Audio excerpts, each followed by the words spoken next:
जाता है हमारे घर के मंदिर में। उसी दिन एक और चीज थी जो चर्चा में थी।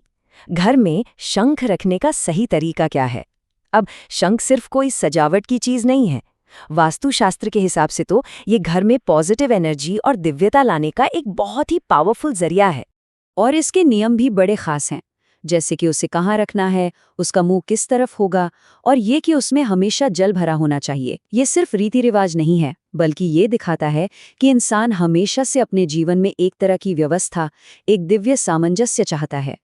तो मतलब साफ है, ये शंख सिर्फ एक चीज नहीं है, बल्कि एक सिंबल है। ये एक तरह का स्पिरिचुअल टूल है जो नेगेटिविटी को भगाता है और घर में प्रोस्पेरिटी और शांति को इनवाइट करता है।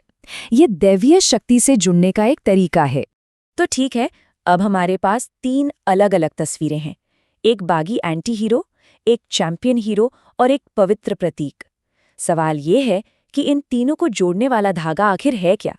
और इसका जवाब छिपा है उन किरदारों में जिनका ये तीनों प्रतिनिधित्व करते हैं। ये आज की खबरें नहीं हैं, बल्कि ये सदियों से चली आ रही कहानियों की आज की आवाज़ हैं, उनकी मॉडर्न गूंज हैं। और बस यहीं आकर सारी कड़ियां एक दूसरे से जुड़ जाती हैं। सोचिए, एक ही दिन, एक ही समाज में 3 अलग-अलग आइडियल्स एक साथ सेलिब्रेट हो रहे हैं। अंधेरे और बगावत का आकर्षण यानी एंटी हीरो, हुनर और जीत का जश्न यानी हीरो, और व्यवस्था और दिव्यता की तलाश यानी पवित्र प्रतीक। इससे पता चलता है कि हमारी संस्कृति कितनी कॉम्प्लेक्स और मल्टी लेयर्ड है। इसका मतलब ये हुआ कि भारत की पहचान किसी एक कहानी से नहीं बनती।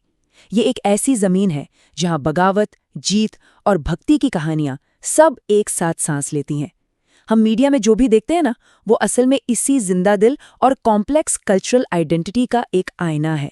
तो अगली बार जब कोई खबर सामने आए तो एक पल रुककर जरूर सोचिएगा, ये सिर्फ घटनाएं नहीं है, ये कहानियां हमारे समाज की गहरी इच्छाओं, उसके डर और उसके सपनों के बारे में क्या कुछ कह जाती हैं।